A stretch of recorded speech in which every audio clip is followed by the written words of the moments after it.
अदालतको आदेश नआउँदै प्रहरीले अघोषित रूपमा रविको घर सिल गरेको खुलासा। रासोपाले गुहार्यो मानव अधिकार आयोग। सत्ताको आडमा कानुनको धज्जी उडाएको भन्दै नेपाल प्रहरीको चौतर्फी आलोचना।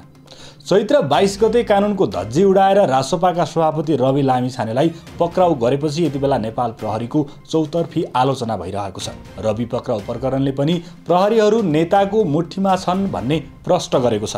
यसैबीच रासोपाले सभापति रवि लामिछानेलाई पछिल्लो पटक पक्राउ गर्ने क्रममा मानव अधिकारको गम्भीर उल्लङ्घन भएको भन्दै मानव अधिकार आयोगको ध्यानाकर्षण गराएको छ। गत शुक्रबार निजी निवास हात्ती गैडाबाट पक्राउ गर्ने क्रममा प्रहरीले सामान्य कानुनी प्रक्रिया पनि पूरा नगरेको भन्दै रासोपाले बुधबार मानव अधिकार आयोग पुगेर रासोपाका नेताहरूले निवेदन दर्ता गराएका हुन्। रासोपाले मानव अधिकार आयोगमा दर्ता गरेको निवेदनमा लामिछाने विरुद्ध अस्वाभाविक अशोभनीय गैरकानुनी कार्य भएको, प्रहरीले असामान्य व्यवहार गरी अभद्र शैली अपनाएको, अनुमति बिनै घरभित्र प्रवेश गरेको, शयन कक्षमै पुगेर धरपकड गरेको लगायतका विषय उल्लेख गरिएको छ। राज्य संयन्त्रले मानव अधिकार हनन हुने गरी धरपकड गर्न खोज्यो। सामान्य प्रक्रिया पनि पूरा नगरी राज्य संयन्त्र रातारात पुगेर सामान्य जीवनमा ठूलै हलचल ल्याउने गरी उत्रियो। यसको घोर भत्सना गर्दछौँ, कार्यवाहक महामन्त्री कविन्द्र बुर्लाकोटीले निवेदन बुझाएपछि भनेका छन्।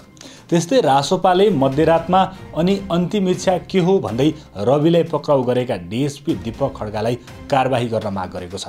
रविलाई प्रहरीले अपहरणको शैलीमा पक्राउ गरेको थियो। न पक्राउ पूर्जी छ, न अदालतको आदेश कानुन बमोजिम प्रहरीको हातसम्म आइपुगेको छ, न त्यो आदेश जिल्ला अदालतसम्म नै पुगेको छ। मध्यरातमा सुतिरहेको बिस्तारासम्म प्रहरी पुग्छ अनि अन्तिम इच्छा के हो भन्दै पक्राउ गरेपछि सरकार र प्रहरीमाथि शङ्का उब्जिएको छ। यस विषयमा तपाईहरूको प्रतिक्रिया के छ? आफ्नो विचार कमेन्ट गर्नुहोला।